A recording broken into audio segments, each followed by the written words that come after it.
Café no Klaus. Café no Klaus. Salve! Eu sou o Klaus Boms e esse é mais um Café de Quarentena, que continua não sendo na minha casa por enquanto, por questões de saúde pública. Diferente do nosso atual governo, eu acredito na ciência e no método científico. Então, mantemos assim até não sei quando, mas tá rolando. Bom, eu tinha muita vontade de trocar ideia com a Lê desde o primeiro episódio, porque eu acho que ele é um dos principais pilares que fizeram do skate no Brasil o que ele é hoje. Ele foi uma influência gigante enquanto skatista, manobrando, e depois como fundador e editor-chefe de uma das principais, se não a principal mídia de skate no Brasil, né? A 100% Skate. E quando eu convidei, ele estava com suspeita de coronavírus. Então achei que seria um momento oportuno para a gente bater um papo depois que ele melhorasse. E foi isso, a gente falou um pouco disso no começo. Falamos do começo da 100%, como tudo aconteceu. Falamos do corrimão do Hollywood lá, corrimão gigante que ele deu 50 em 90 e tantos. Falamos de experiência dele com snowboard. Falamos de treta, de adolescência com Ferrugem, que rolou uma treta muito louca. Ele contou ele indo visitar a Thrasher pela primeira vez, o início dele na fotografia, o desligamento da 100%. Tem um monte de assunto aí. Então é isso, eu espero que vocês curtam o papo, tanto quanto eu curti, trocar essa ideia com ele. Desejo a você tranquilidade e sabedoria nessa quarentena. E se puder, ajude alguém, que tem muita gente precisando, certo? Lembrando que você pode ouvir esse podcast pelo Apple Podcasts, Spotify e YouTube, como você preferir. Se você curte e quer fortalecer o projeto, você pode compartilhar lá no YouTube, deixar um comentário. Sugestões e críticas são bem-vindas, pode escrever lá. E uma outra coisa que ajuda bastante também é deixar uma avaliação no Apple Podcasts, as estrelinhas e um comentário lá. Dá uma fortalecida nos algoritmos. O programa dá uma espalhada. Firmeza? Então é isso, sem mais delongas. Café Alexandre Viana no Klaus. colou. No Klaus.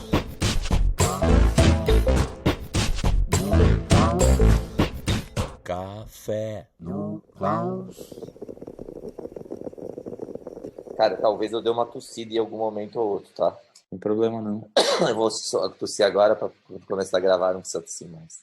Com açúcar ou sem açúcar, Alê?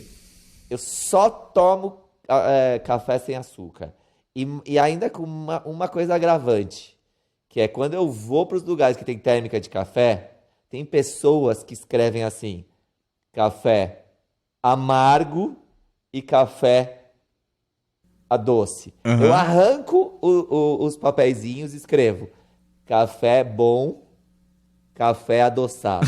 Café bom, Porque café ruim. o amargo tá querendo incitar que é ruim, entendeu? ruim, pode Esse café crer. amargo, cara, você não sabe o que você tá falando. Pode Café crer. com açúcar é uma coisa intragável depois que você aprende o sabor do café e você aprende o quanto café é uma coisa feita para não colocar açúcar. Pode crer, é tendencioso, né? Colocar amargo e adoçado.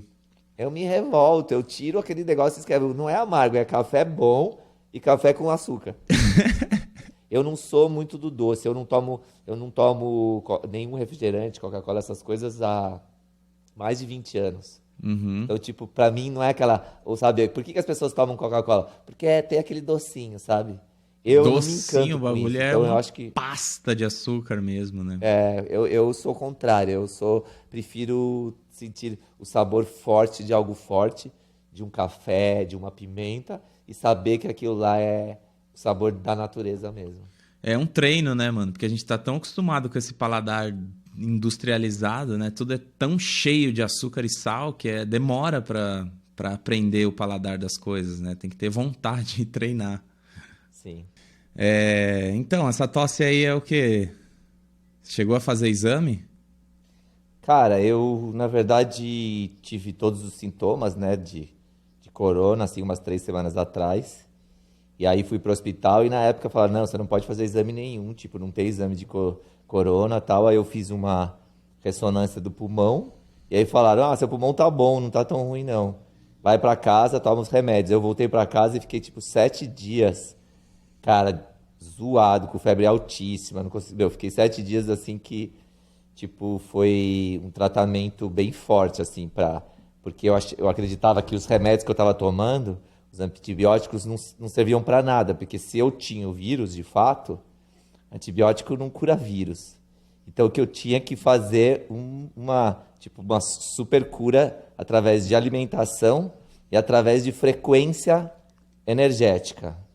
Então eu fiquei com essas músicas de frequência, reiki, tal, ficava com muito isso o tempo todo, e aí ficava pensando em coisas, lendo coisas boas, pensando em coisas boas, aí eu fazia uma reza com a minha mina para poder, tipo, criar essa frequência energética que é o que eu acreditava que tinha que ser a coisa mais forte, além de se alimentar muito bem, tomar todas as coisas de imunidade, tomar as coisas que eu já tomo para, tipo, kefir, spirulina,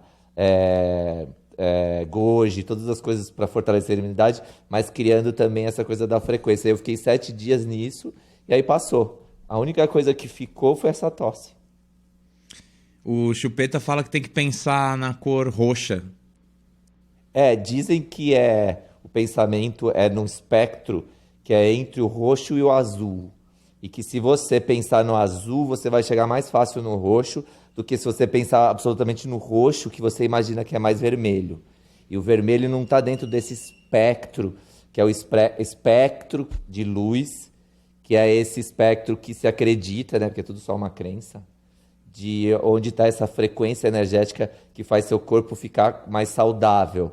Porque é uma frequência que você fica mais alcalino, é uma coisa mais científica, é menos tipo, esotérica, é mais tipo, é mais sobre ondas de rádio mesmo, né? Rádio não sei se é a palavra certa, mas são ondas que movem a energia do planeta de uma certa forma, né?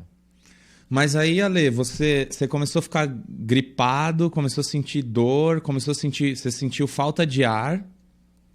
Você teve esse sintoma da falta de ar? Eu não senti tanto a falta de ar. Eu tive falta de ar, mas eu não senti tanto por causa da tosse. Porque a tosse era tão forte que quando você fica aquela força de tosse, você acaba expelindo e forçando o pulmão e tendo uma saída e entrada de ar pelo impacto da tosse, porque a tosse era bem forte. Então eu acho que eu não fiquei paradinho sentindo falta de ar. Se eu tivesse paradinho para sentir falta de ar, a tosse estava comendo. Então eu não posso dizer que eu senti falta de ar, mas que meu pulmão estava diferente, estava. Que sinistro, hein, velho? E alguém próximo de você pegou também esses sintomas? Não, ninguém. Ninguém que eu convivi. Convivi muito pouco, né? Porque eu já tô pelo menos há mais de 2 semanas que eu já me curei, assim, total. Quer dizer, é cura do quê, né? Eu não sei porque eu não fiz o exame, mas você acredita, por causa da pandemia, que o mais provável é que eu tenha pego o Covid. Então, tipo, ninguém tem Covid. Ninguém. E essas técnicas de cura aí que você começou a fazer era algo que você já fazia antes? Você já estava envolvido? Ou alguém te indicou? É o quê? Reiki? Não. O reiki é só um método de criação de campo energético através das mãos. Então, quer dizer, uma pessoa, teoricamente, vai te encostar e vai te fazer o campo elétrico. Eu só tô chamando de reiki. Lembrei do que é o reiki. Porque é quando você vai no YouTube buscar essas músicas, puta, eu quero escutar essa música. Frequência. Eles vão colocar música de reiki. Em inglês, nem sempre. Em inglês tem outros nomes, mas se você procurar música de reiki, você vai ter essa coisa da frequência. E eu acredito bastante nessa coisa da camada de energia, e o som é muito importante nisso, né? Se você vê o nosso mundo, do que ele é formado de energia você tem o som e a luz do sol. Então você tem essas duas frequências que vivem no ar, como frequências mesmo. E aí, se você tá numa frequência boa, se você tá num dia muito bom, boas coisas acontecem, porque você também tá emanando frequência. Eu acredito muito nisso, mas não na parte esotérica, mas na parte científica do que é isso, sabe? Você já viu uma coisa que chama simática? Não.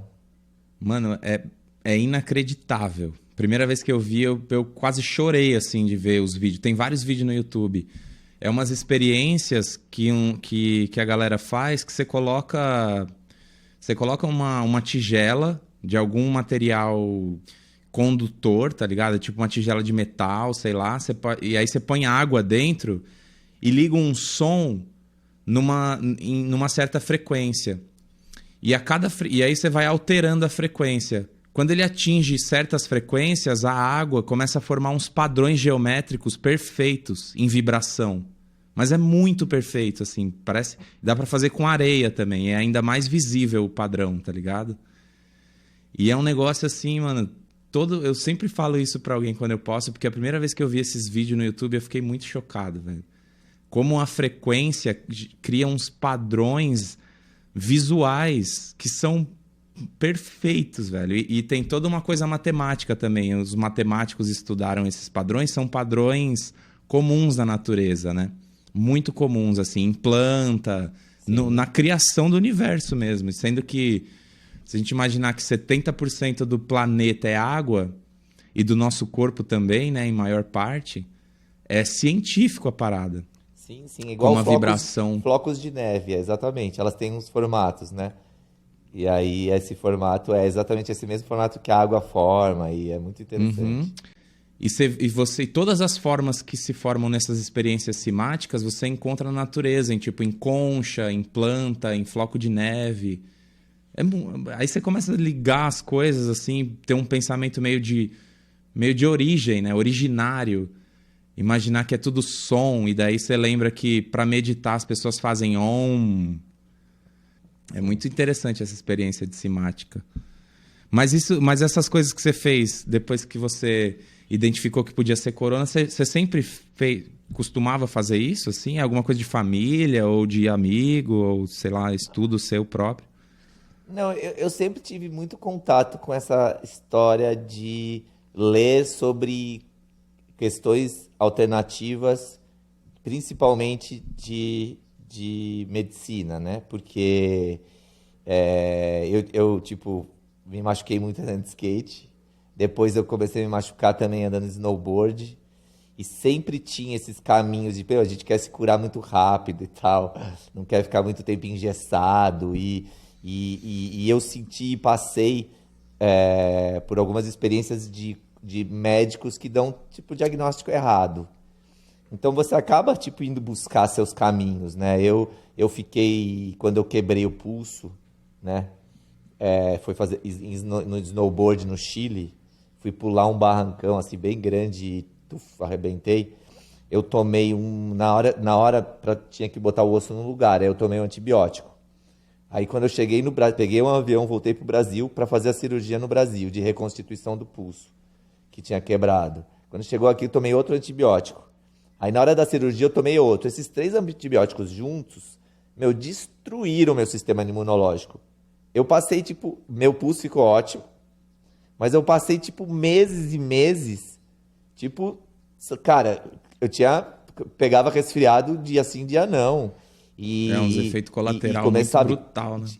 E aí eu tava com umas coisas no corpo, assim, aí eu fui pro hospital, falei, tem que olhar essas coisas que estão surgindo. É estranho, nunca tive isso.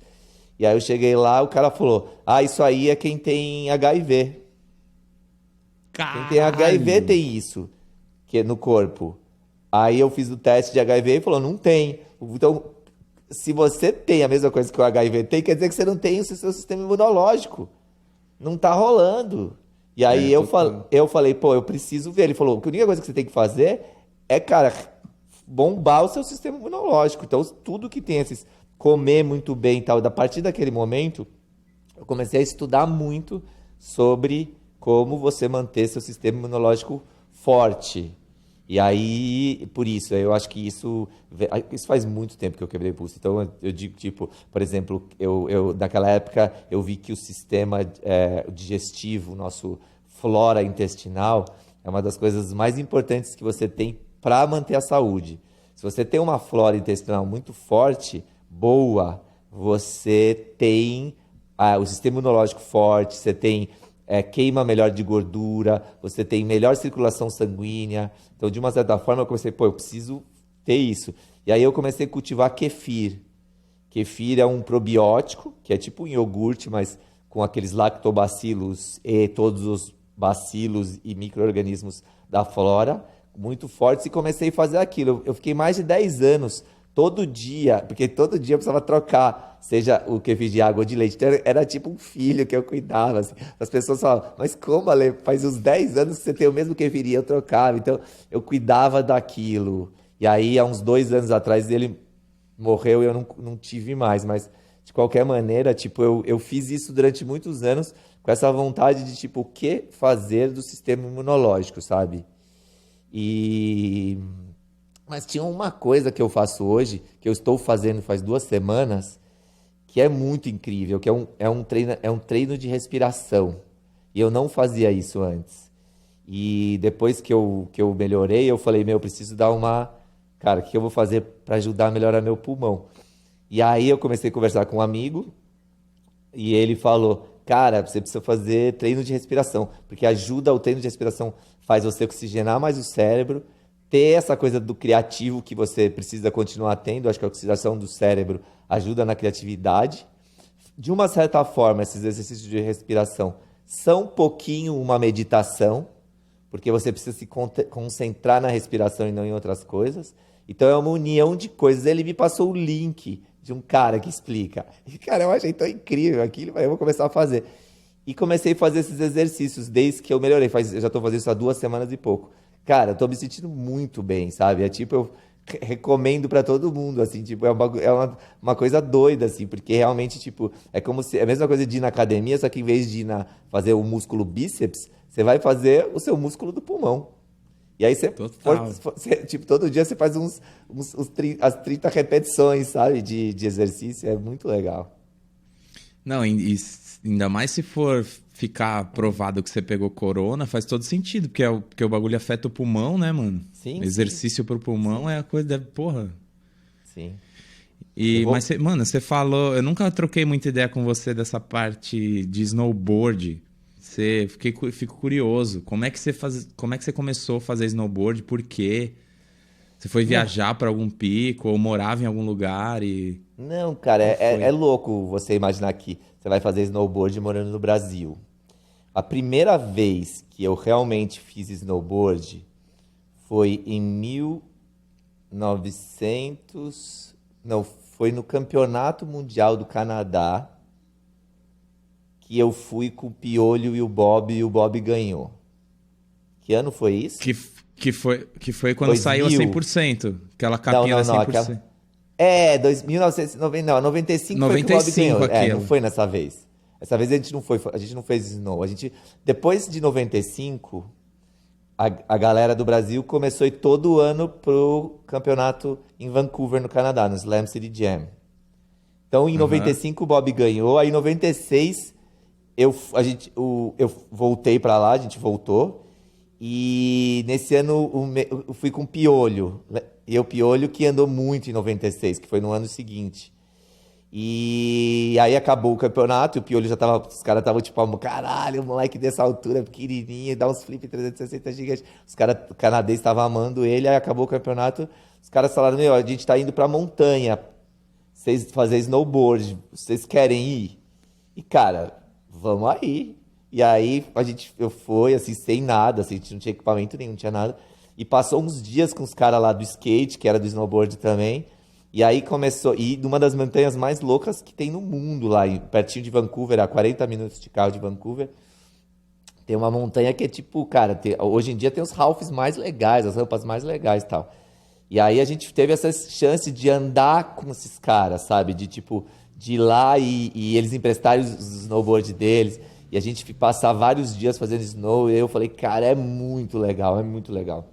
E os caras tudo skatista que levaram vocês. Saíram Sim. do campeonato e foram pra montanha. Porque é muito lá, Você lembra né? quem Porque, eram assim, os mas caras? Você imagina que você tem uma cidade que você anda de skate e você tem a 40 minutos dirigindo uma das melhores montanhas de snow para fazer. Então, assim, tipo, às vezes a gente, para ir numa pista de skate aqui em São Paulo, a gente vai levar mais que 40 minutos de ônibus para chegar lá.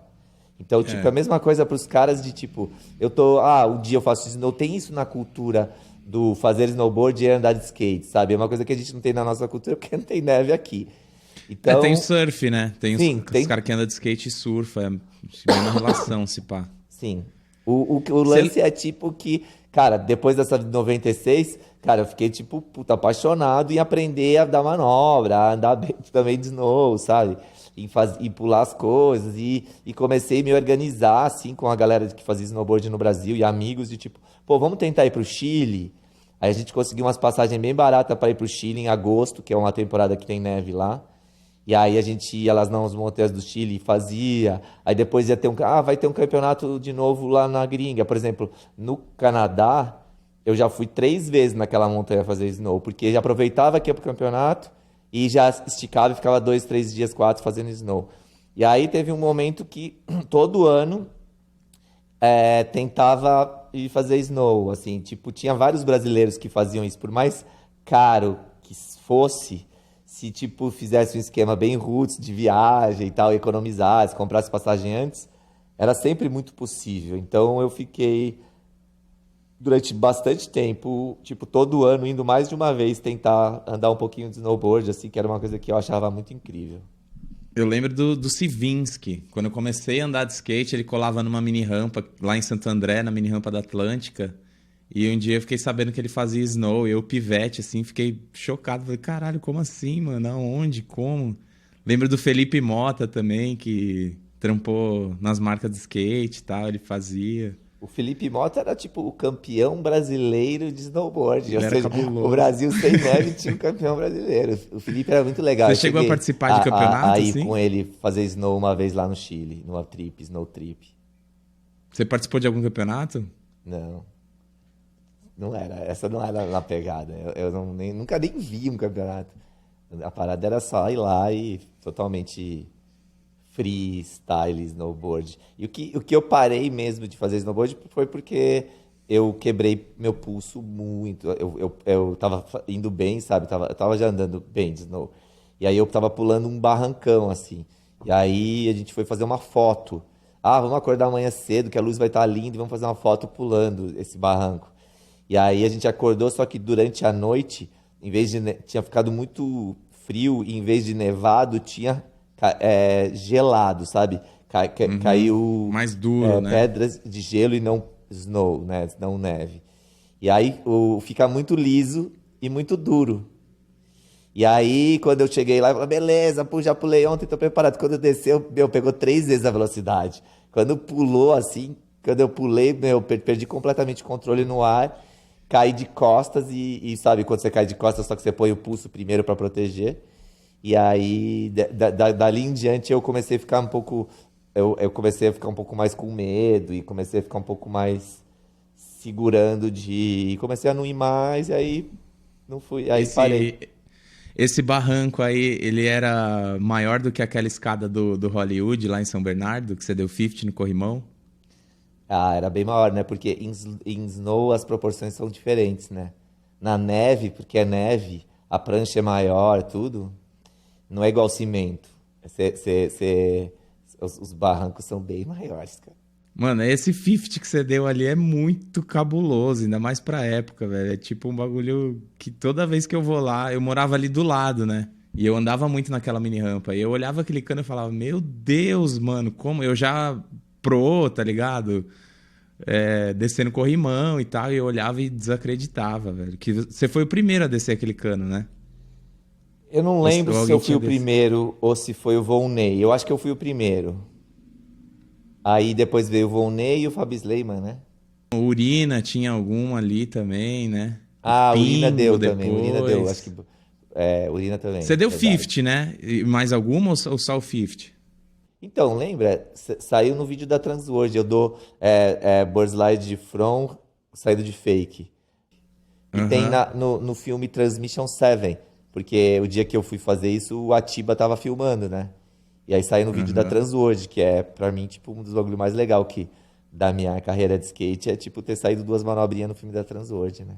Muito foda. Eu nem lembrava onde eu tinha visto. Só era tipo uma imagem na minha cabeça do 50 e uma lenda, assim, pra mim, eterna aquele 50 ali. Muito sinistro. Aquilo foi que ano? Cara, Foi. eu não vou lembrar de cabeça. Mas é nos anos 90, claro. É, antes de 95, né? Deve ser, tipo, 94, 95. Ali você já tava pensando em começar ou começando a revista já. Não, eu comecei a revista, a primeira que eu lancei foi em agosto de 95.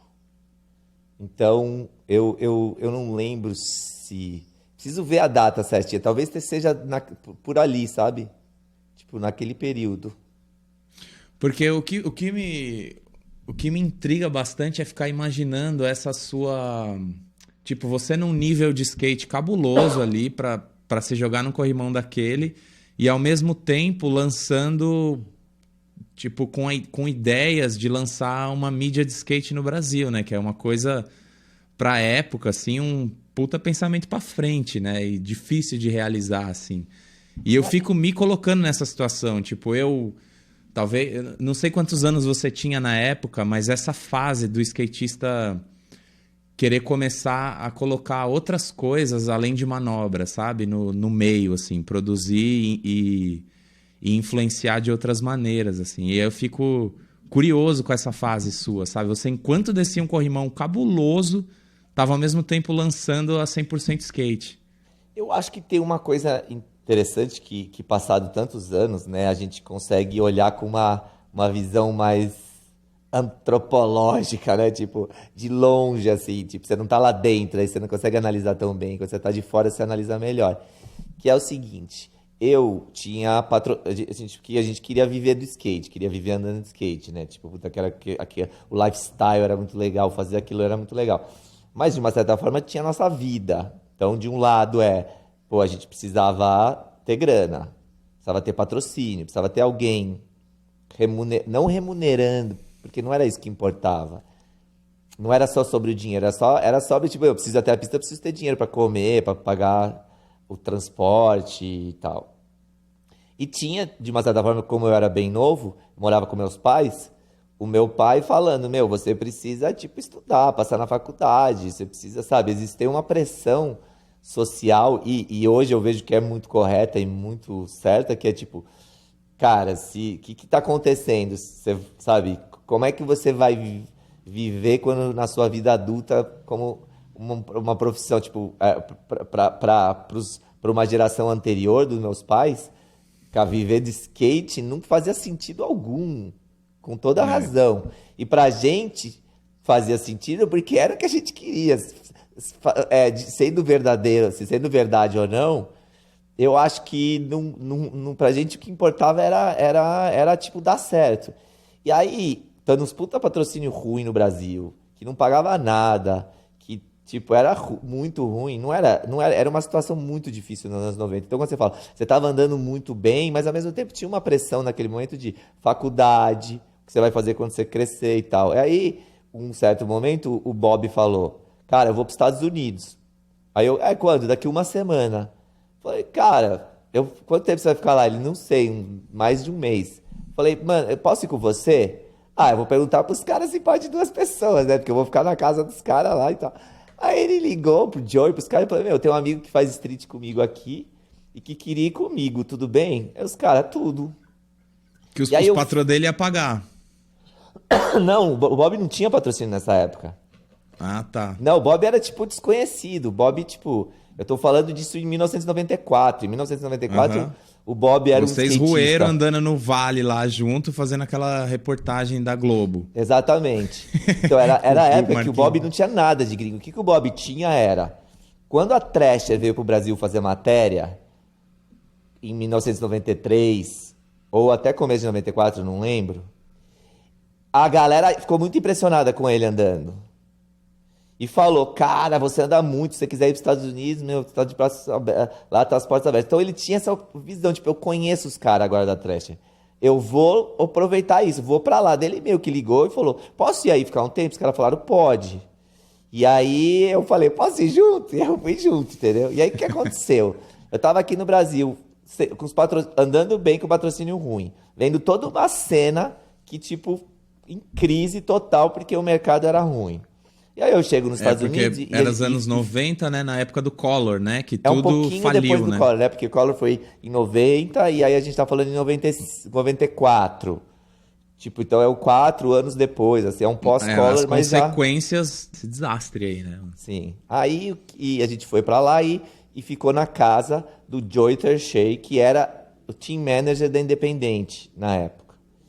E aí ele morava com o Ruben Orkin, que era o cara que era team manager da Spitfire.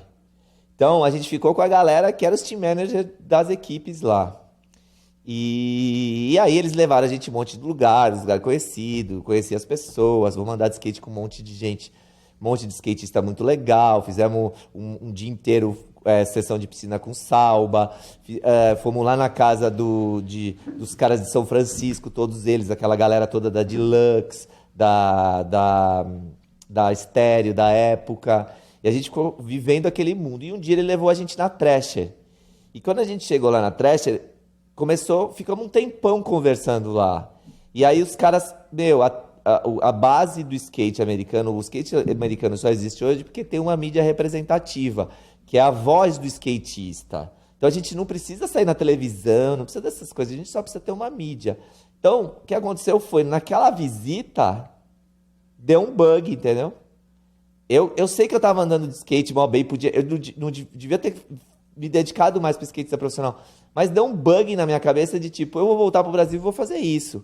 Então, o que aconteceu foi, eu cheguei e falei, vou fazer uma revista de skate que seja tão representativa e seja a voz do skatista e que vai fortalecer o skate brasileiro. Era a minha vontade de viver do skate profissional. Falei, sem uma revista não vai ter, então é melhor eu fazer. Então, foi um misto de pressão do momento, de tipo, o que você vai ser quando crescer, com esse sonho de poder viver do skate, só que eu não viveria com aquelas marquinhas que eu tinha de patrocínio, entendeu? E o Brasil era muito capenga de as marcas e tal. Então, eu acho que não foi... assim, muita gente fala, puta, Lê, mas como é que foi deixar de ser skatista profissional para fazer uma revista? Eu acho que foi quase que não foi tão opção, sabe? O flow que foi acontecendo foi tipo você foi descobrindo, né, coisas, sabe? E aí eu comecei a me dedicar para a revista desde 95. E aí foram 5 anos, eu continuei competindo como skatista profissional até 99. Então, tipo, eu tive a revista 4 anos ainda como skatista profissional.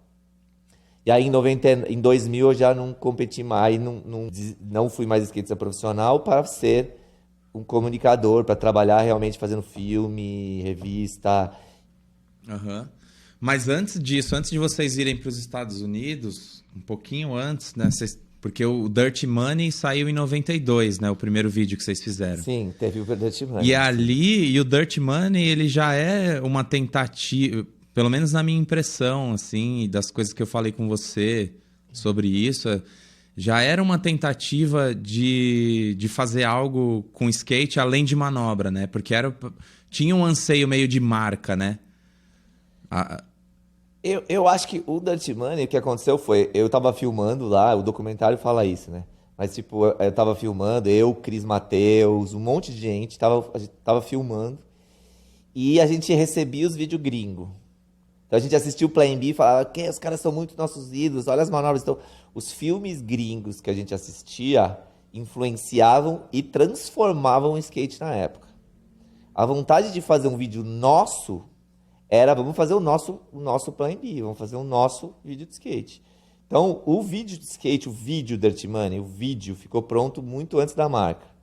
Depois que todo mundo falava, mas na gringa, as marcas que assinam, a vídeo é da marca, então já que você fez um vídeo que não é marca, então tem que fazer a marca do vídeo. E aí foi essa coisa de virar uma marca, que eu acho que hoje não faria isso. Não deveria ter feito, na real, mas Mas, porque o meu negócio não era fazer marca, o meu negócio era, tipo, filmar, era fazer É, imagem, era o fazer bagulho podia ter comunicação. virado um video magazine, né? Que ia ser uma semente da 100%, né? Sim, sim, sim. Só que vocês fizeram associação de marca pelo que vocês viam meio inocentemente dos outros vídeos e você não tinha tido esse estalo ainda da mídia do skate, que você não tinha ainda ido visitar a Thrasher, né? Mas poderia ter sido, né? Um video magazine. Sim, sim. Tipo o Chiclé depois veio a ser e tal. O Silly Society por muitos anos, o Chiclé, tipo, teve muitos. E hoje eu vejo, são heróis, né? É. Porque a galera toda fez só por raça, por amor, por paixão, e levou nas costas mesmo por paixão, e é muito bonito ver aquela época, muito bonito mesmo, assim, as coisas não tem muita qualidade, mas é muito paixão, porque hoje você vê todo mundo, o cara é profissional porque tem um patrocínio de empresa grande, o cara vai entrar no skate porque não sei quem tá pagando, aí a Confederação Brasileira de Skate dá dinheiro para a equipe brasileira, é muito outra fase, é muito, às vezes, não por paixão, é por paixão também, é muito legal andar de skate, mas é porque tem um negócio todo associado, naquela época era zero negócio. Era muito, então é muito bonito olhar para aquela época com esses olhos de tipo romântico, sabe? É, até porque era essa época do Collor que tudo faliu, né? Então tipo, não existiria outra maneira a não ser por amor, né? Não seria nem possível. Sim.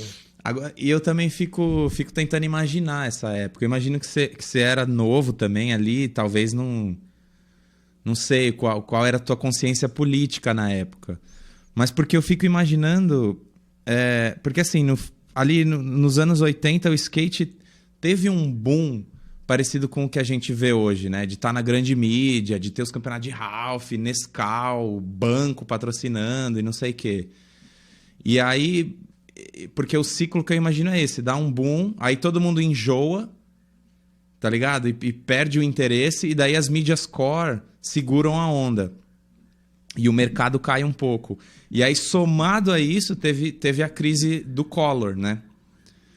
E eu imagino aquela época bem igual essa, né? Porque a gente tem um governante no poder que tem as características muito parecidas com a do Collor, né? E uma crise institucional que está indo para o mesmo caminho, ainda mais com a pandemia. E a fase do skate também é aquela fase um pouco anterior ao Collor, que é a fase do boom, da grande mídia, o que hoje se representa em Olimpíadas e tal, né? Eu tenho essa impressão, eu faço essa associação e fico um pouco receoso, tá ligado? Nunca tinha pensado dessa analogia, mas a única diferença daquela época pro que a gente está vivendo, e que você tem total razão de realmente o skate poderia hoje virar um novo plano Bolsonaro e ter um problema, mas eu acho que a gente tem a Olimpíada que muda isso. O fato do skate ter virado um esporte olímpico, isso vai criar um novo skate. Quer dizer, é claro que todo mundo, e eu concordo plenamente, que vai falar, o skate raiz vai sempre existir. Tendo grande mídia ou não, aquilo que é raiz, verdadeira essência, vai sempre vai existir. Mas mesmo se quebrar, por exemplo, ninguém vai fazer evento, as marcas não tem mais, tem muita dificuldade de comprar peça, e ter uma quebradeira igual foi do Plano Collor, aí, o que eu acho que faz hoje o skate não desaparecer do jeito que desapareceu de 1989 para 90 é as Olimpíadas, entendeu? Porque tem um compromisso maior com um grande evento mundial, né? Aquela época, apesar dele ter ido para grande mídia e ter estourado, não tinha um compromisso real, né? Se comprometer com as Olimpíadas é uma coisa... É difícil as Olimpíadas acabar, né? Agora, é fácil uma mídia querer parar de mostrar skate, né? Claro, isso mesmo. Simplesmente. Entendi. E populariza, né? Porque, assim, que eu acho que não sei se era o tema ou o que interessa pra gente falar, mas eu acho que, tipo, o skate que a gente viveu, quem viveu os anos 70, quem viveu os anos 80, que eu não vivi, quem viveu os anos 90, que eu vivi, quem viveu o começo do 2000 pra disparada pra até 2010... viveu um skate completamente diferente do skate que existe hoje. Então, eu acho que quando você olha pra trás, você fala, como eu gostaria que o skate fosse. E claro que a gente é sempre romântico, sempre tipo nostálgico, pô, na minha época e tal. Mas eu acho que hoje tem uma coisa que se perde, se não se deixar, pode se perder um pouco do skate art, do skate estilo, do skate lifestyle, do skate ruptura, do skate criativo. É isso que fazia a gente acordar todo dia e falar, eu amo isso. Não era ganhar campeonato. Os caras, eu ia em todos os campeonatos e não me importava. Ninguém nunca acabou o campeonato e falou que lugar você ficou. Os caras acabavam o campeonato e falavam, meu shape tá muito legal, a manobra que você deu foi mó legal, a balada foi melhor ainda, a gente conheceu tal pessoa, foi mó legal, nossa, o cara me emprestou um som, nossa, eu fui lá no campeonato, não sei aonde, o cara gravou uma fita pra mim de um som novo que eu nunca tinha escutado. Era isso que importava, entendeu? Ninguém nem sabia que lugar tinha que um ou tinha outro ficado. que era à frente de seu tempo, né? Que, tipo, Ferrugem, se importava com a colocação. Ele era um cara que tava errado, não tem piada, ele tinha que estar agora nas Olimpíadas.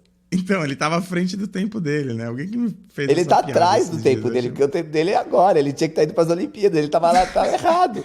Ele tava atrás do tempo, não à frente. Caralho, velho. Tem uma parada, mano, que é a história da treta com o pai do Ferrugem, que agora a gente tocou nesse assunto, eu lembrei.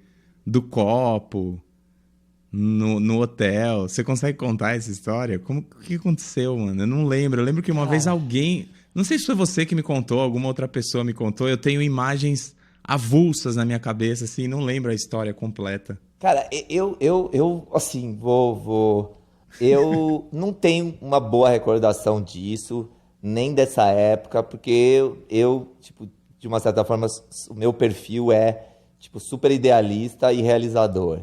Tipo, e por isso que eu acho que eu tomei tantos tombos na vida, porque, tipo, pra mim era muito sobre, tipo, realizar, tipo, uma pessoa, mas por que você faz a revista todo mês?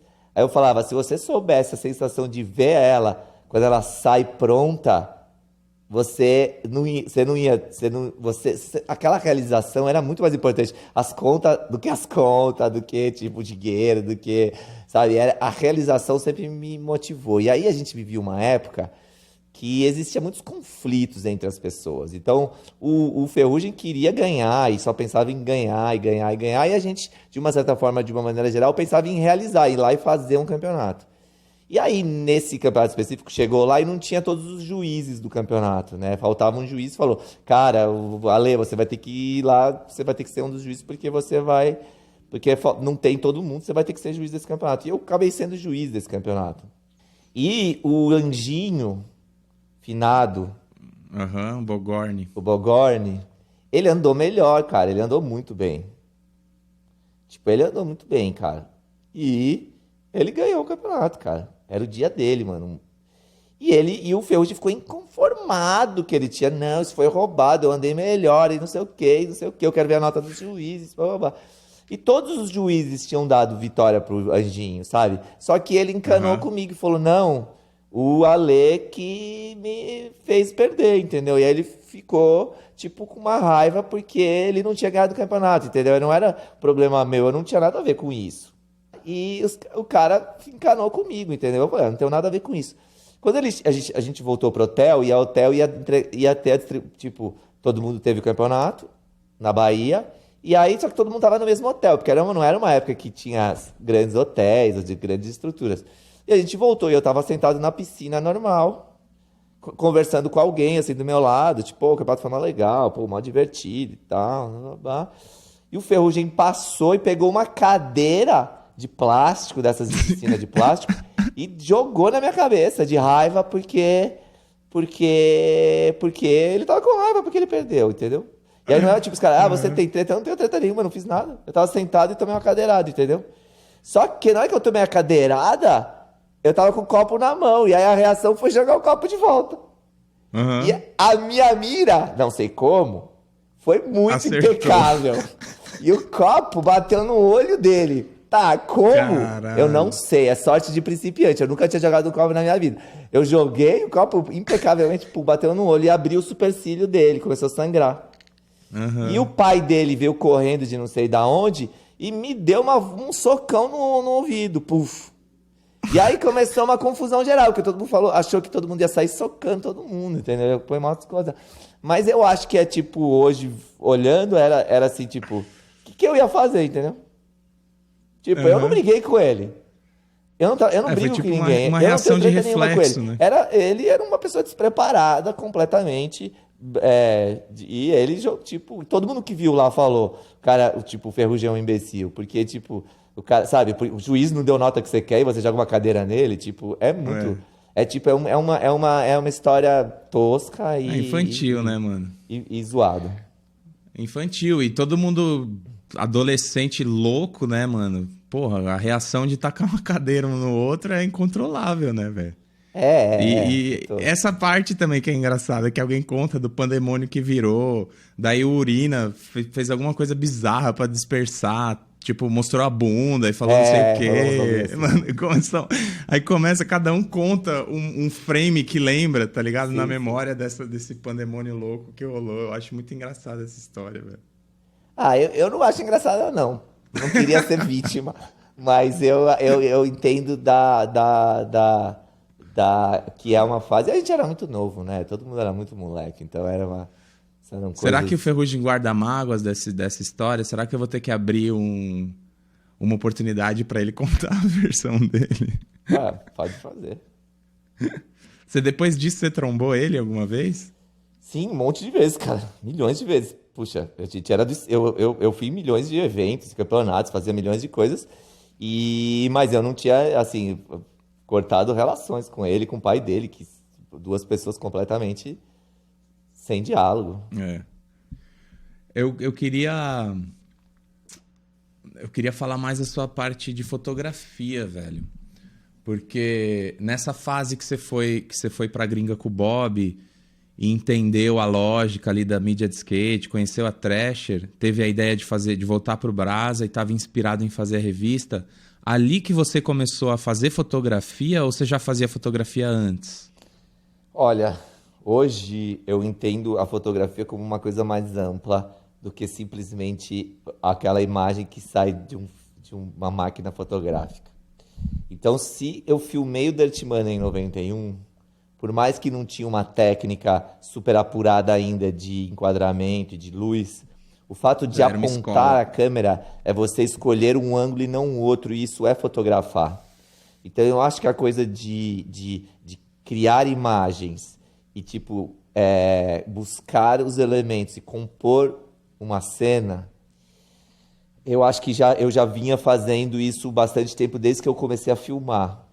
Então, de 90 a 95, de uma maneira geral, sem estrutura acadêmica ou de estudo e tal, eu, de forma intuitiva e orgânica, apontei a câmera para filmar skate. Então, isso já foi uma primeira fase que vamos chamar de embrionária intuitiva. Em 95, quando eu comecei a fazer revista, eu comecei, eu preciso tirar foto, então eu preciso aprender. E aí peguei uma câmera fotográfica e comecei a também entrar no mundo da fotografia still, que não era só filmar, era uma segunda fase, que era um estudo. Aí, naquele momento, eu também entrei na faculdade de jornalismo. Era skatista profissional, fazia faculdade de jornalismo e fazia a revista. Então, eram as 3 grandes profissões simultaneamente. Foram 4 anos que eu não dormi. Tipo, eu não podia dirigir naquela época, porque se eu dirigisse, eu dormia no volante. Porque eu estudava muito fotografia, estudava muito na faculdade, andava de skate muito e ainda fazia a revista. Então era uma época de muita energia, muito insana e tal, e de evolução da questão de estudar mesmo, sabe? De virar uma pessoa técnica. E aí a fotografia still entrou. A fotografia, o que é fotografar de uma maneira geral, e não fotografar só skate, mas o que é a fotografia no laboratório, usava muito filme, né? Só tinha filme nessa época, não tinha digital. E aprender a história da fotografia como arte, fazer muita experimentação dos filmes de fotografia, surgiu dessa época a partir de 95. Foi uma segunda fase que era a fase da fotografia still. Essa fase foi de 95 até quase 2010. Então, tipo, foram quase 15 anos realmente de fotografia still, que, claro, com a 100% era muito tentar desenvolver a fotografia de skate no Brasil, usava aquelas Hasselblad, umas coisas super difíceis de fotografar, desafios, grandes desafios, né? Tipo, imagine, você tinha 12 filmes uma bobina de filme, tinham 12 poses. Então a gente ia, às vezes, com a sessão para fazer uma foto, tinha 12 fotos. Então o cara queria descer o corrimão, eu fingia que estava fotografando. Eu sabia, pelo pé que o cara tava no shape, eu sabia que ele não ia nem voltar. Então eu nem clicava. Às vezes eu batia só o flash pro cara achar que tava tirando foto. Porque eu falava, eu só tenho 12 poses, eu não vou errar. Quando eu começava a ver que o cara tava com o pé certo, tava vindo com a velocidade certa, que o negócio tava tipo, eu sabia daquilo, entendeu? Porque eu andava de skate. Cara, agora tá começando. Aí eu começava a clicar porque eu não podia errar. Eu não podia, tipo, acabar com as 12 e o cara não ter um moment da manobra, sabe? Porque o cara não tava dando certo. Então, era uma época de desafios muito grandes da fotografia e que me ensinou muito a ser um fotógrafo do que eu sou hoje, né? Porque hoje é um outro mundo completamente diferente de fotografia. É uma outra questão, uma outra história, uma outra linguagem, uma outra experiência, uma outra escola, é uma coisa completamente diferente, né?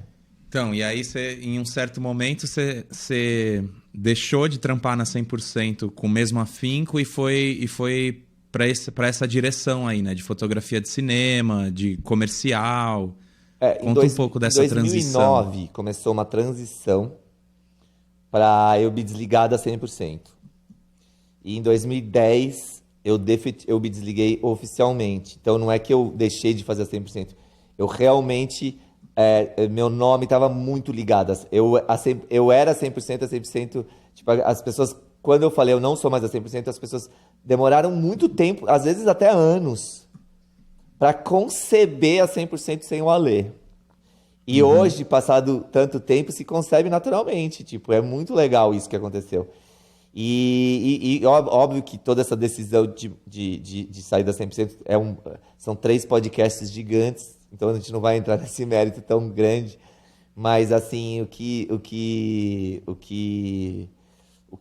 a gente fez foi uma transição natural, porque eu queria deixar um legado, que era, tipo, eu quero que a 100% não continue, eu não quero, tipo, eu não vou mais fazer 100%, fecha essa merda, eu não vou fazer isso, porque a 100% era muito importante pro skate. Se ela pudesse andar sozinha... Era a minha missão, entendeu? Tipo, deixar pessoas, deixar uma estrutura operacional que conseguisse tocar ela sozinha. E aí eu consegui fazer isso. Hoje, me considero, tipo, fico muito feliz, porque, tipo, hoje a 100%, às vezes, nas edições eu olho e falo, é bem melhor do que a minha época. Os caras estão brilhando, os caras são foda, entendeu? Então, tipo, hoje tem uma nova geração de pessoas que tocam a 100% e que fazem ela ser muito incrível. Mas quando eu saí, eu falei, agora eu quero deixar de ser fotógrafo de skate, quero ser fotógrafo de cinema. E aí foi uma transição que foi uma nova vida, assim, tipo, praticamente tipo, acabou sua carreira, você começou do zero, agora você é nada, você é um super fotógrafo e agora você é um Zé Ninguém, se vira. Então foi muito, tipo, eu comecei do zero. Tipo, às vezes as pessoas, qual é o seu portfólio? Meu portfólio não é isso que eu vou fazer.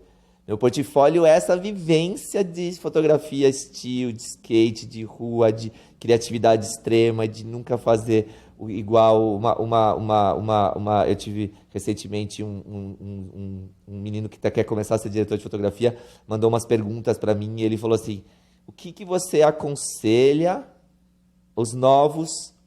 Quem quer entrar na direção de fotografia? Eu falei, eu aconselho exatamente o que eu aprendi com o skate, que é nunca faça o que o outro já fez. Saiba tudo que as pessoas estão fazendo. Porque no skate, o cara descia o corrimão de uma manobra, o outro não ia descer igual porque sabia.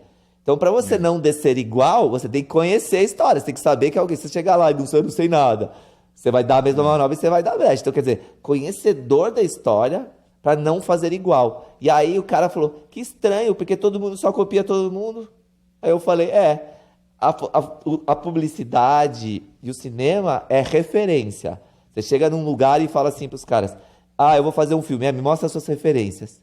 Aí eu não tenho referência, porque é uma coisa nova. Não, você tem que me mostrar a referência. Vocês têm que ter uma escola de skate, que é, não ter referência porque eu vou criar novo, entendeu? E aí eu acho que eu queria estimular a galera a pensar um pouco com essa escola. Então eu cheguei com essa escola, um pouco na direção de fotografia, e fui tendo muitas oportunidades de fazer alguns filmes de publicidade, um curta-metragem, porque o cinema, diferente da fotografia still, o skate vai você e o skatista fazer a foto. Então é uma dupla, é foda, é muito legal, que não é individual, é coletivo, são duas pessoas. No cinema, é muita gente. É uma arte chega a ser coletivaça. É tipo, às vezes o diretor de um filme fala, eu não fiz nada. Porque, eu tinha que ter um diretor incrível, um diretor de arte, um diretor de fotografia incrível, um diretor de arte incrível, um cenógrafo incrível, eu tinha que ter, um iluminador incrível, eu tinha que ter o ator incrível, eu tinha que ter o coadjuvante incrível. Cara, é uma equipe muito grande para fazer a arte. Então, eu confesso que depois que eu saí da fotografia still, eu fui muito bem recebido por várias pessoas, assim, cara, vamos dar a oportunidade pro Ale dirigir e fazer algumas coisas de fotografia de cinema. E eu, cara, com essas oportunidades, comecei a me desenvolver. E o que eu fiz? Eu estudei muito e eu continuo estudando. Passado 10 anos, cara, eu fui para os Estados Unidos, fiz um curso lá. Cara, voltei pro Brasil e continuo lendo, estudando e não vence. Então eu acho que essa vontade de fazer cinema e fotografia de cinema me fez reviver a juventude, entendeu? Uhum. Quando eu cheguei, depois de 17 anos fazendo a 100%, cara, acabou sua carreira, 17 anos fazer 100%, acabou. Você fala, não, é do zero, agora eu tô novo de novo. Aí eu volto pro escalão de um monte de gente super nova querendo fazer coisas. Aí eu falei, sou do time de vocês. E aí isso me rejuvenesceu pra caralho, assim. Então, foi um momento de rejuvenescimento fudido, de Reinvenção, você vai ter que começar né? do zero. De reinventar. Você fez algum longa pra cinema? Não. Ficção ou Não, documentário? assim, tem várias fases, né? Eu fui convidado para fazer um longa e eu não aceitei porque o roteiro não era tão bom. Eu fiquei preocupado que eu fosse fazer, sabe, esses cinemas brasileiros de quinta categoria, e aí os caras olham e falam, o Ale é fotógrafo de cinema de filme ruim. Então eu acabei não aceitando. E esse ano eu fiz um longa, que era um longa para festival de arte. Então ele é um longa que não é um longa narrativo, não é um longa do padrão narrativo de cinema americano, que é curva dramática, começo, meio e fim. Ele é um longa de teatral. Ele é um longa que o diretor me mostrou o roteiro e falou, é só para cinema arte. Aí eu falei, pô, esse é um experimental mesmo, se der tudo errado, tá lindo. Então eu fui e fiz esse longa que vai estrear nos festivais de cinema. Já era para ter estreado, é que a pandemia atrasou tudo. Como chama? Então, eu acho que ele quando eu tava filmando ele tinha um nome, mas aí o diretor ainda tá em decisão e esses dias ele me mandou um nome, eu que não esqueci agora, mas eu vou... Deixa eu ver do meu celular que eu já vou te falar. Chama A Lei. A Lei vai estrear nos festivais. Aí. Eu lembrei o nome. Porque ele foi para os festivais, então eles já decidiram tudo. E é um filme muito legal, porque é um filme mais de teatro, que assim, é a atuação dos atores, são policiais que falam sobre a experiência deles de ser polícia. Então é uma coisa muito teatral, assim, sabe? E é bem pesado, assim, porque é contra o sistema e tal. É aquele estilo mockumentário? Não, ele não é um documentário, ele é um filme, ele é totalmente ficção. Tem nada de documentário, não tem nenhum policial entrevistado. Não, eu falei mockumentário, tá ligado? Com M, que é o que mocking o documentário, que é um falso documentário. Sim. É aquele naipe? Mas os falsos documentários, eles são híbridos, né? Os grandes falsos documentários são híbridos, né? Você assistiu um documentário que chama Ilha do Pó, no Netflix? Não. Assiste esse. E eu recomendo todo mundo que está assistindo, ouvindo esse podcast, de assistir um documentário que chama Ilha do Pó. Porque ele é isso, ele é o híbrido. Quer dizer, é baseado numa história real. As pessoas dessa história real estão interpretando elas mesmas no filme. É tipo é muito legal. É uma história tipo interessante de ver o que é o híbrido de documentário e ficção, Mano, né? tem um filme assim muito foda que eu vi esses dias, cara, que conta a história da ditadura na Indonésia. E os ditadores estavam vivos ainda, tá ligado? É um documentário relativamente recente. E quando o cara foi entrevistar esses ditadores, os caras contavam com o maior orgulho como que eles matavam as pessoas.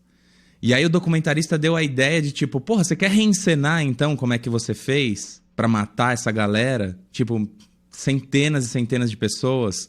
E os caras começam Aí eles investem um dinheiro pra reencenar, eles constroem uns puta cenário na rua, numas locação muito louca, pra reproduzir o próprio ditador com orgulho contando como que ele matou a galera.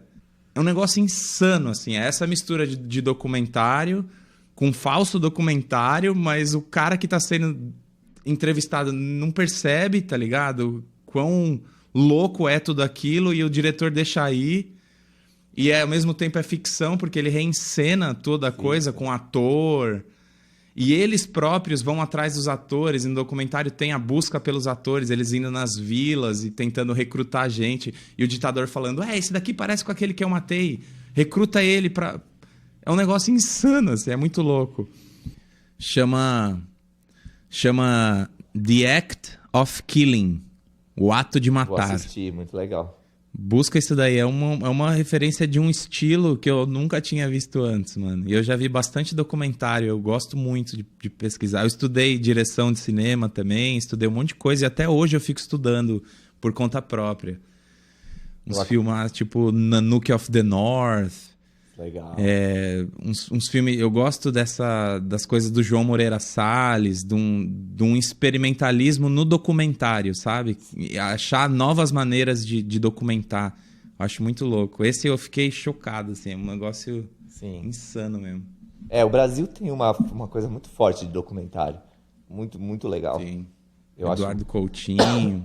Com Coutinho. Uma época, mano...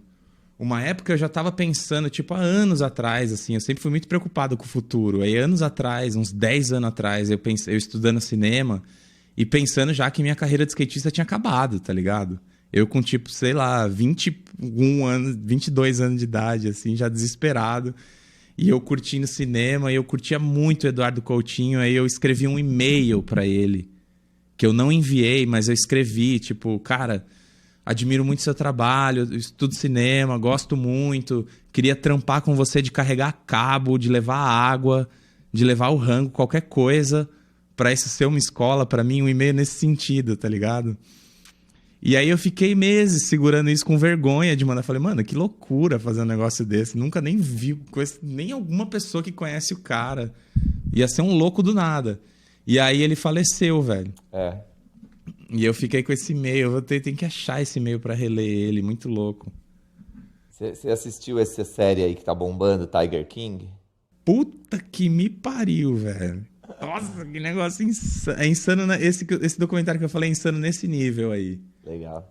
Mas acho que o Tiger King consegue ser mais bizarro, mano. É que o Tiger King, você pensando como documentarista, como uma pessoa que faz filme, eles não sabiam que aquilo ia acontecer, né? Então, imagine, você vai lá pra filmar um filme sobre zoológicos na estrada. Uma coisa chatíssima, tipo, nossa, o documentário sobre zoológicos à beira da estrada. Aí, de repente, você só aponta a câmera e os caras vão construindo em 5 anos. Só demorou 5 anos pra fazer. Em 5 anos, os caras fazem uma narrativa inacreditável. Tipo, a cada episódio, o cara... E ele, o documentarista não influenciou em nada. Só foi lá entrevistar e aconteceu tudo aquilo. Então é muito doido, né? É aquele lance de...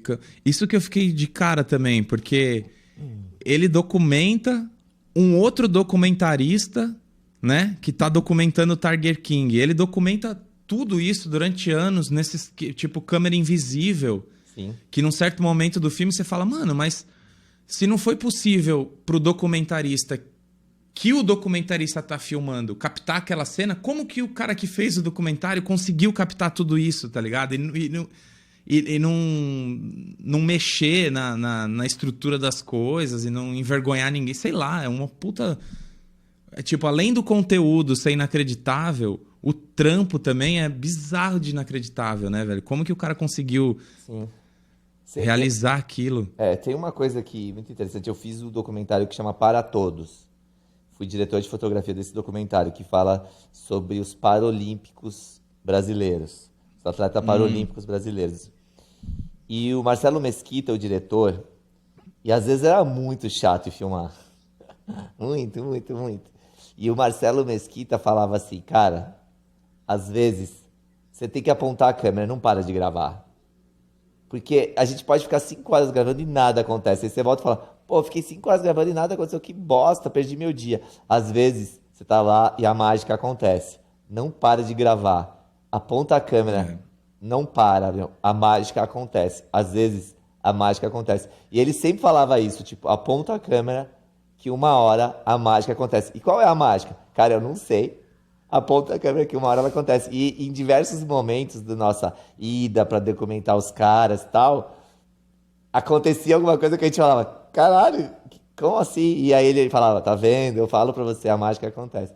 Então é muito interessante ver essa coisa que o bom documentarista tem essa coisa de tipo, realmente não ser tão...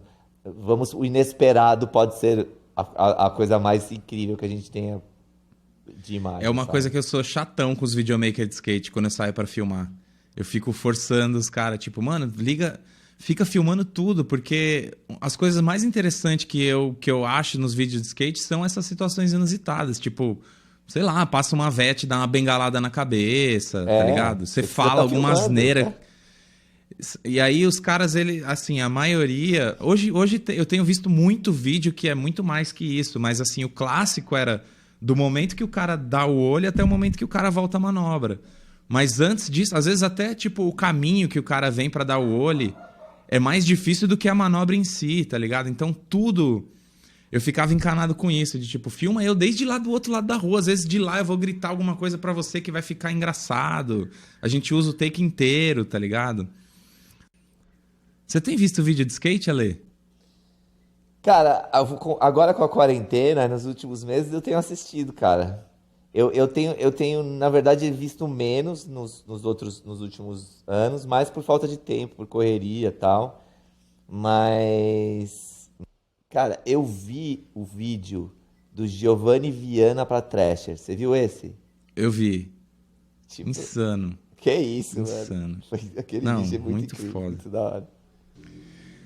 Mas, mano, uma coisa que a gente passou batido e que também me interessa saber é da época que você decidiu deixar a 100% para seguir, para se reinventar nessa parada aí da fotografia de cinema. Como que foi a situação do Douglas aparecer? O cara que tá até hoje, né? E ele agora, como você era a cara da 100, ele é essa cara da 100, né? Tanto quanto, assim.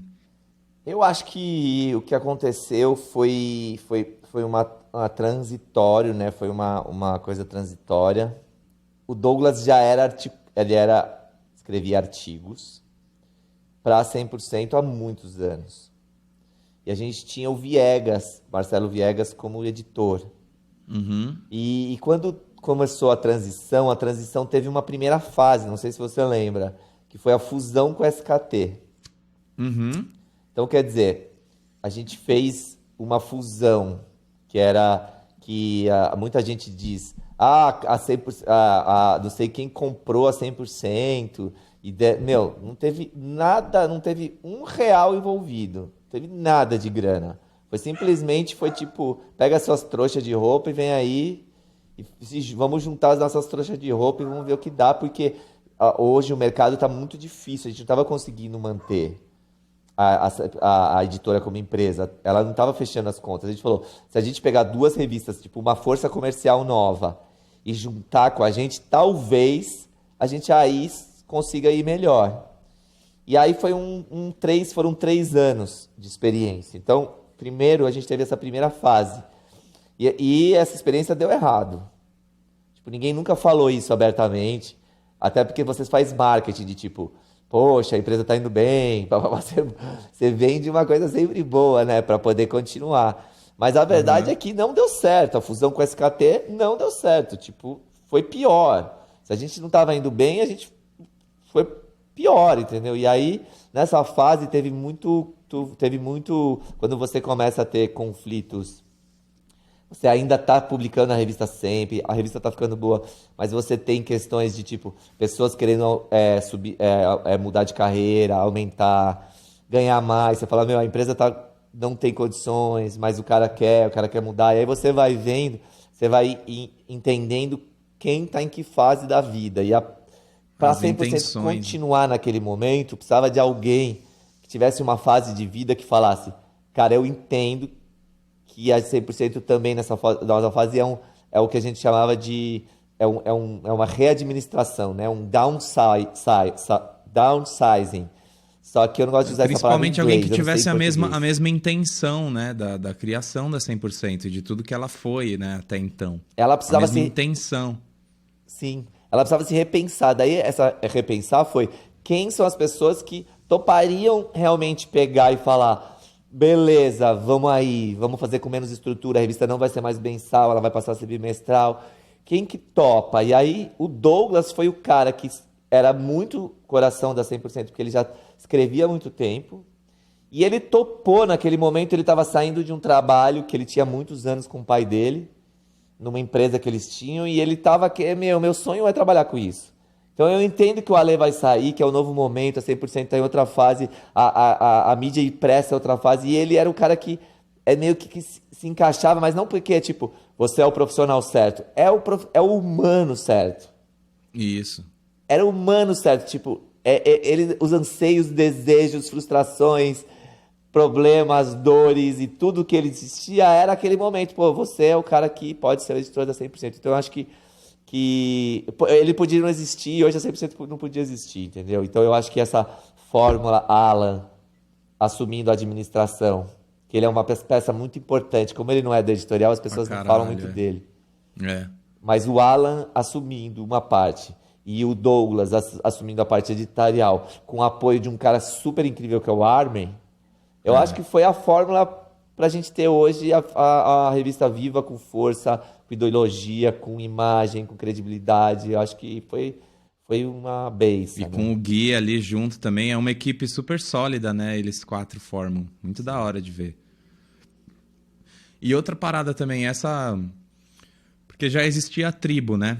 E a tribo sempre teve essa linguagem mais doidona, né? Mais despachada e tal. E a 100% sempre foi um pouco mais polida, assim, né? Tipo, tanto em estética, a estética de qualquer viés que você olhe, assim, do texto, da imagem, eu tenho essa impressão.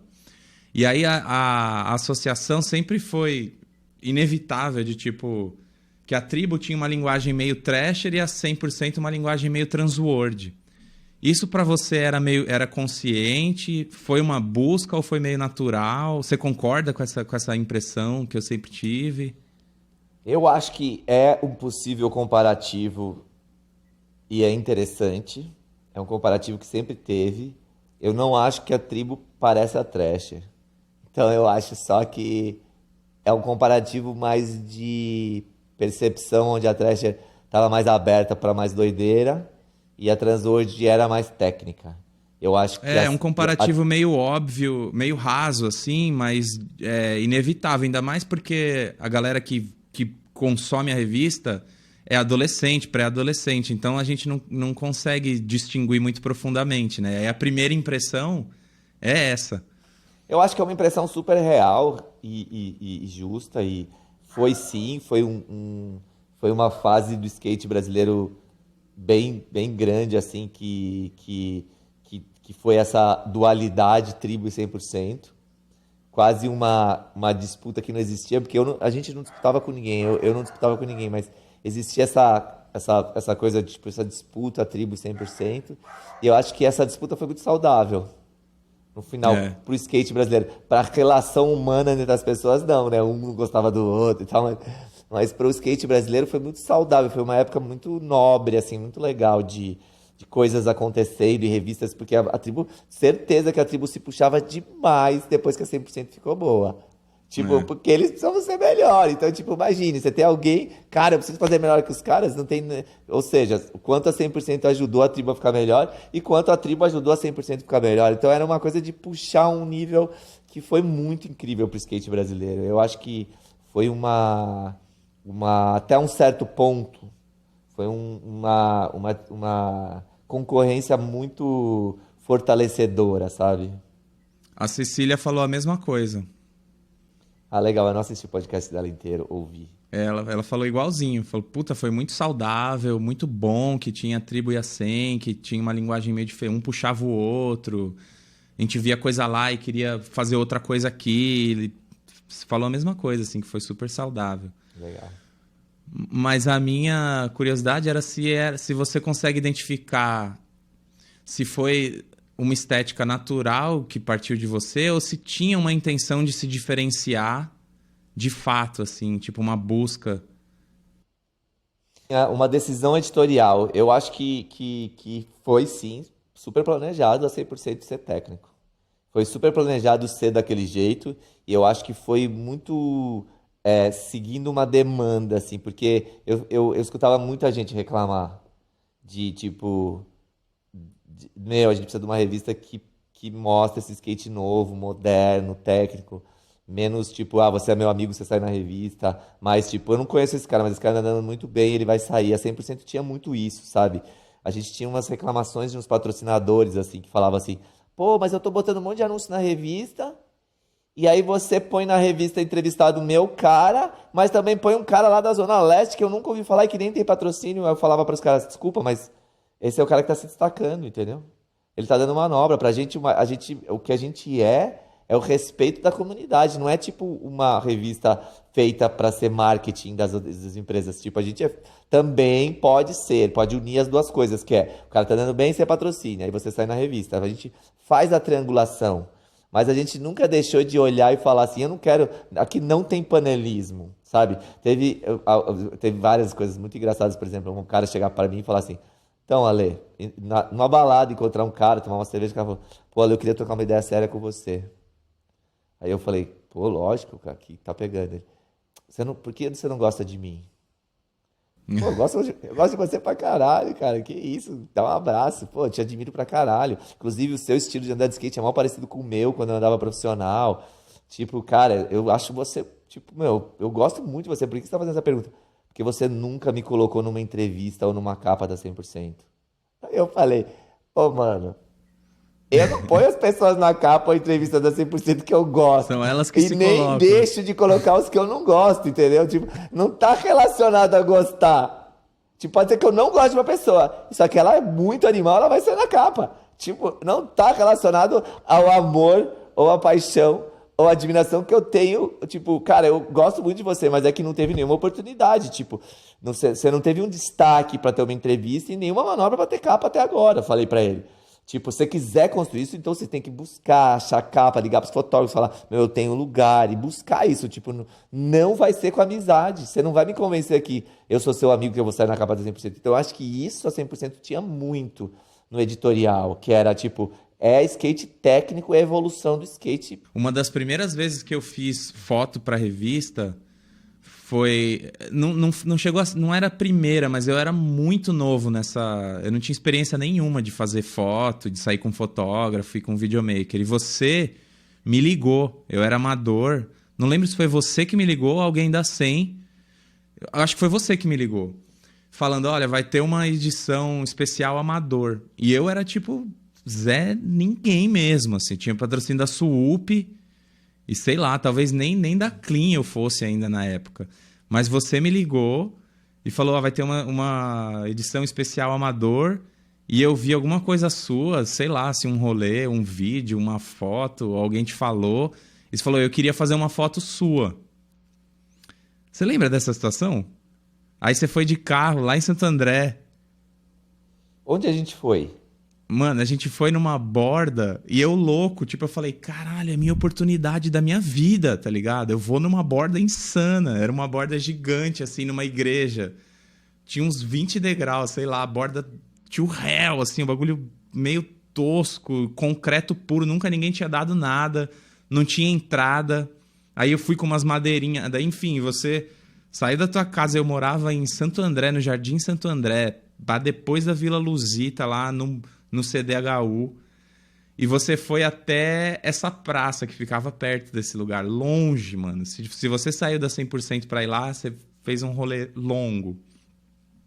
E eu lembro que eu fiquei tenso com isso. Eu falei, caralho, o cara vai vir até o CDHU Santo André aqui, até o Jardim Santo André.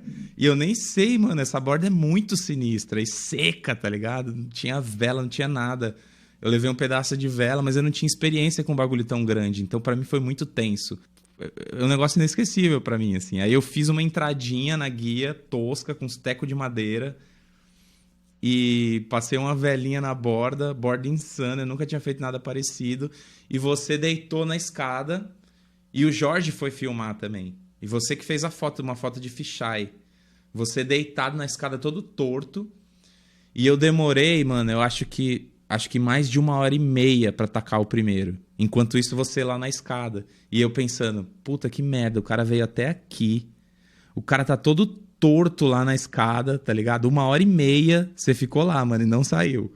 Na escadinha. Às vezes você levantava e dava umas taladas nas costas e voltava pra escada. E eu tenso, eu falei, caralho, eu vou ter que ir. Eu já tava quase amarelando. Eu falei, mano, eu não vou amarelar só porque o cara botou fé, tá ligado? Ele veio até aqui, tá lá 1h30, eu vou ter que jogar. E joguei tipo suicida. Aí eu acertei rápido, aí acho que foi de segunda, assim, mas foi nessa onda de tipo, eu só vou jogar porque o cara veio até aqui, mano. E a foto E aí ficou saiu boa? uma página dupla, acho, um 50 de back num Ruba. Ah, eu sei qual é. Bem- Já sei qual é. Bem grande, cavado, amarelo. É, eu lembro. Eu lembrei. Depois lembrei, outras lembrei. pessoas andaram. Depois o Dário deu um 50 também. E o Arame deu um blunt, daqueles blunt doido dele, que foi insano também, mas um tempo depois. Naquele momento ninguém nunca tinha andado e eu nunca tinha feito nada tão grande. Pra mim era algo suicida, assim. Foi muito forte eu tenho essa lembrança muito forte, velho. Mas isso que você contou, de tipo, do nada você me ligou, eu era amador, não tinha, sabe, relevância quase nenhuma, assim.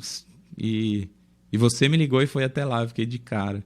É, então, a gente buscava isso, cara. Buscava os novos Klaus aí, sempre. Tipo, cara, muitas vezes eu fui fotografar, fiquei lá deitado 1 hora e a pessoa não dava manobra. Ou seja, era ruim. A gente não gostava, mas fazia parte do processo. Mas teve uma vez que aconteceu o seguinte, aconteceu o contrário disso que você tá falando. Eu não vou falar o nome do skatista pra ele não ficar chateado. O Mas cara ele deu a falou, trick de prima e você regulando o filme não pegou. não, eu fui no corrimão, o cara falou, leva, que eu vou fazer capa, que eu tenho um corrimão monstruoso pra ir, monstruoso. Me levou num corrimão monstruoso, um skatista profissional. Chegou lá, cara, era muito monstro o corrimão. E o cara veio pro corrimão pra dar um 50 de back. No primeiro olho que ele deu, eu falei, não vou fotografar mais. Falei pro Ficou cara. com medo. Não, falei, você não vai dar esse bagulho.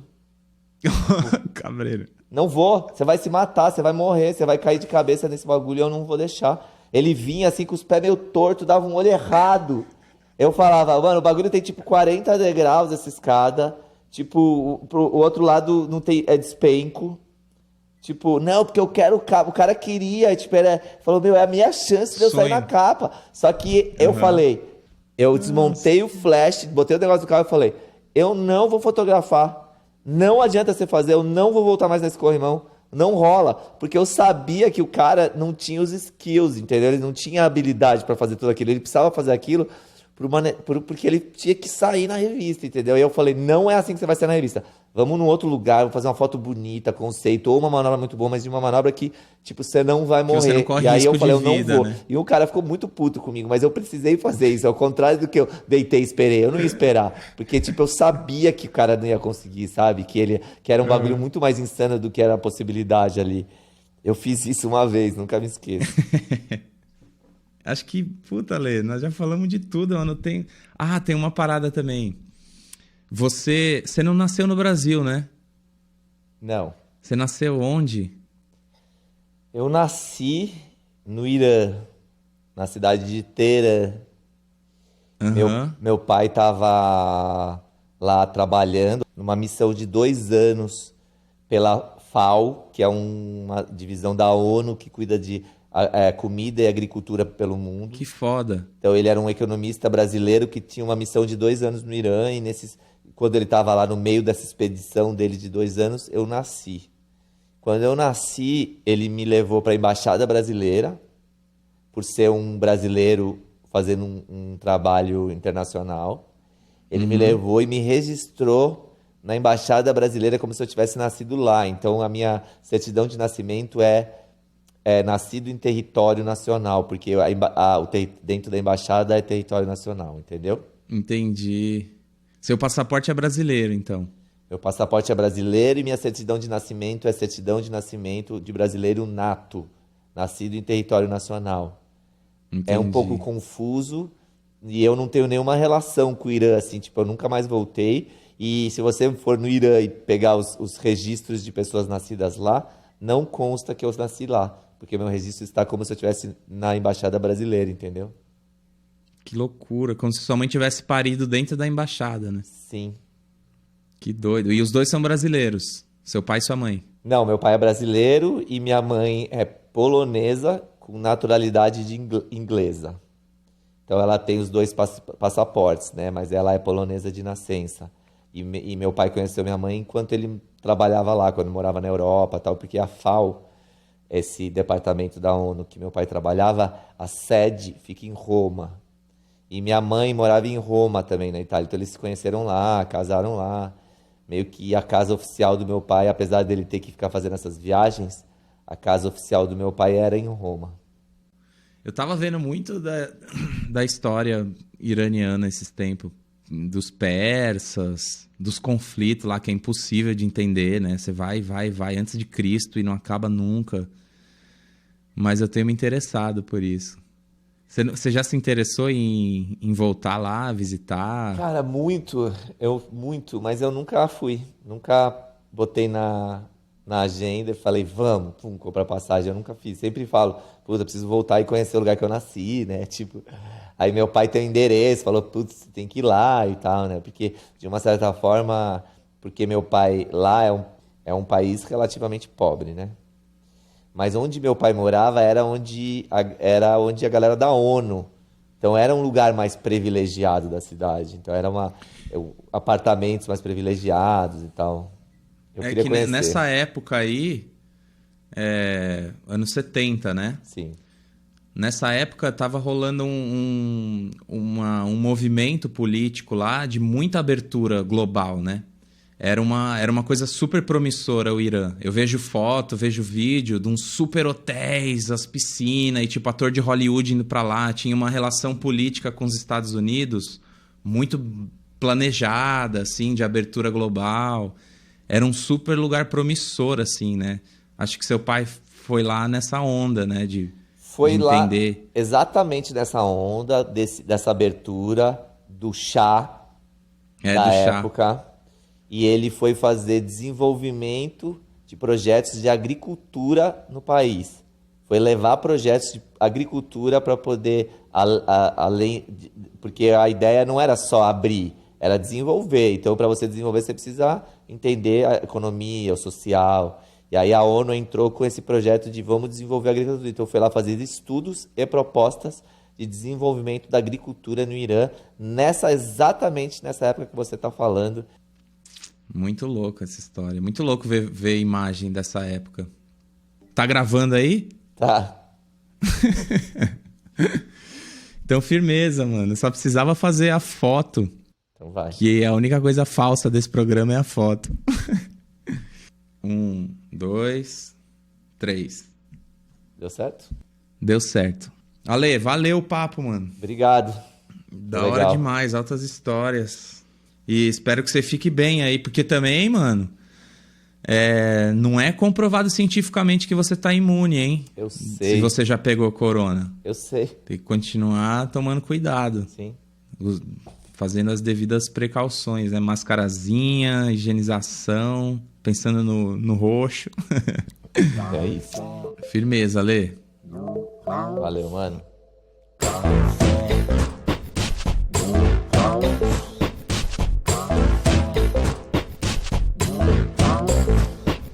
Café no Klaus.